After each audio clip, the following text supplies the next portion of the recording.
사무엘하 12장 24절 25절 말씀 같이 봉독합니다. 오늘 말씀은 솔로몬이 태어난 것을 내용으로 하고 있습니다. 바세바가 아들을 낳았습니다. 다윗이 바세바를 위로하였고요.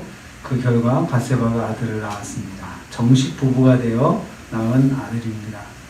하나님께서 바세바에게 위로의 선물을 주신 것입니다. 뿐만 아니고 다윗에게도 위로의 선물로 자식을 주신 것입니다. 다윗이 그의 아들의 이름을 솔로몬이다 라고 하였습니다. 히브리어로 쇠로모라고 하는데요. 샬롬의 어원입니다. 평화로움이라는 뜻입니다. 다윗이 이 아들을 통하여 마음의 평화, 샬롬을 얻고 또 이 아들을 통해서 하나님과의 관계의 샬롬을 회복한 것을 볼 수가 있습니다. 솔로몬의 탄생을 통해서 다윗과 바세바는 하나님과의 평화로움의 관계로 회복할 수 있었고요. 아울러서 개인의 평화를 회복하였습니다.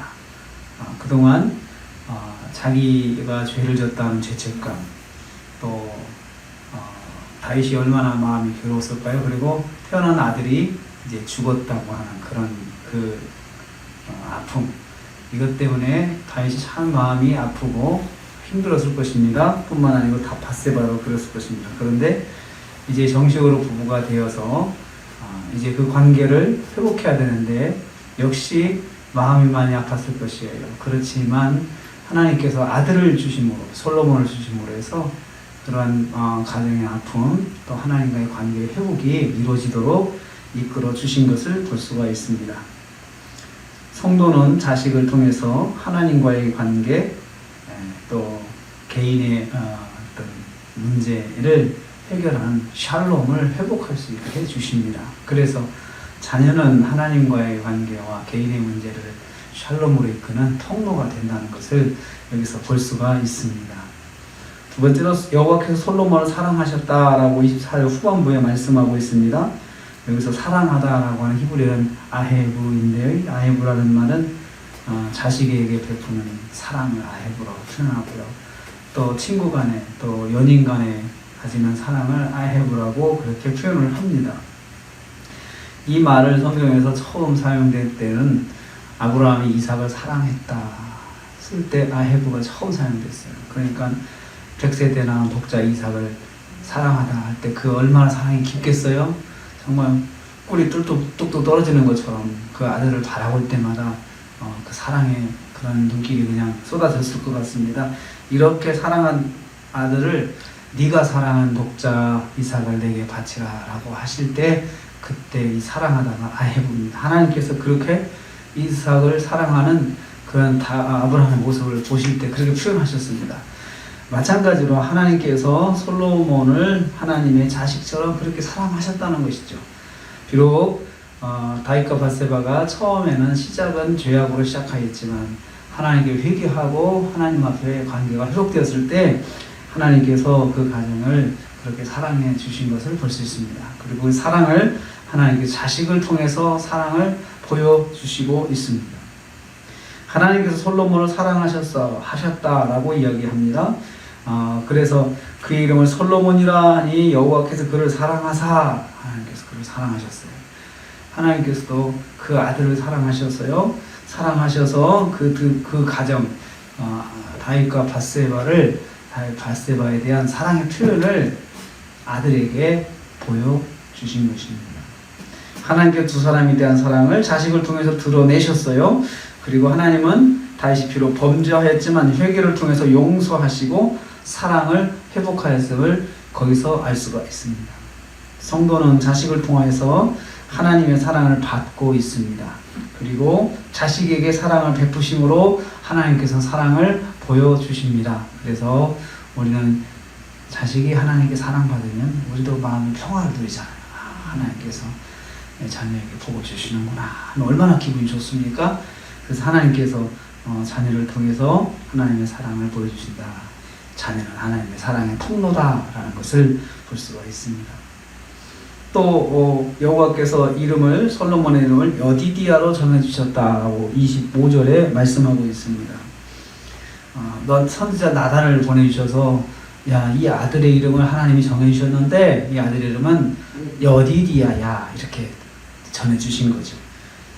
여디디아로 정한 이유는 뭐니? 여호와께서 그를 사랑하셨기 때문입니다. 하나님은 사랑하는 아들이라는 거죠. 그래서 여디디아는 뜻이 여호와께서 가장 사랑하는 자 이런 뜻입니다. 여호와께서 가장 사랑하는 자. 얼마나 복된 이름입니까? 여호와께서 가장 사랑하는 자라는 이름을 주셨으니까요. 솔로몬이 하나님께 받은 복이 무엇인가를 알 수 있어요. 이 아들은 하나님께 사랑을 받는 복을 받았어요. 그 얼마나 큰 복입니까? 그 최고의 복이죠. 사랑하시면 뭐든지 주실 수 있잖아요. 아끼지 않고 주실 수 있잖아요. 그러니까 뭐든지 아끼지 않고 주셨다 이렇게 표현을 하지 않으시고요. 하나님께서 사랑하셨다. 여디디야. 이것은 모든 복이 그에게 있음을 암시하고 있습니다. 솔로몬은 하나님께서 가장 사랑하시는 자로서의 복을 받고 태어났습니다. 아버지 다윗과 어머니 밧세바에 대한 여호와의 사랑이 자식인 솔로몬에게 나타나고 있음을 볼 수 있습니다.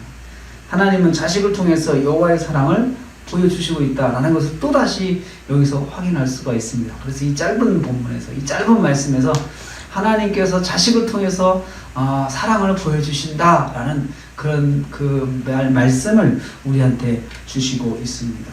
자식은 하나님의 사랑이 나타나는 통로입니다. 그리고 하나님께서 다윗과 밧세바에게 하나님의 용서와 하나님의 회복을 선포하셨는데 그것은 자식을 주심으로 선포하셨어요. 그 자식을 잘되게 하심으로 선포하셨어요. 네가 비록 죄는 졌지만 그리고 이 가정이 죄로 시작하였지만 하나님께서 용서하시고 이 가정에 복을 주실 것이다 라고 하는 것을 자식을 통해서 보여주셨습니다. 하나님께서는 자식을 통해서 하나님의 마음을 보여주신다는 것을 볼 수 있습니다. 그래서 자녀를 하나님께서 이끄시는 걸 보면서 하나님의 마음이, 하나님의 뜻이 참 나에게 큰 위로를 주시는 것이구나 라는 것을 하나님께서 알게 하신다는 것입니다. 오늘 우리가 하루 시작합니다. 자녀는 하나님께서 하나님 마음을 보여주시는 통로라고 했습니다. 그래서 자녀를 통해서 위로도 받고 자녀를 통해서 하나님의 사랑을 확인할 수가 있습니다. 그러므로 우리가 자녀를 위해서 기도하는 것은 참 나를 위해서 기도하는 거나 똑같습니다. 그리고 자녀를 위해서 기도하는 것은 곧 하나님의 복이 자녀를 통해서 나에게 쏟아지기를 구하는 것과 똑같습니다.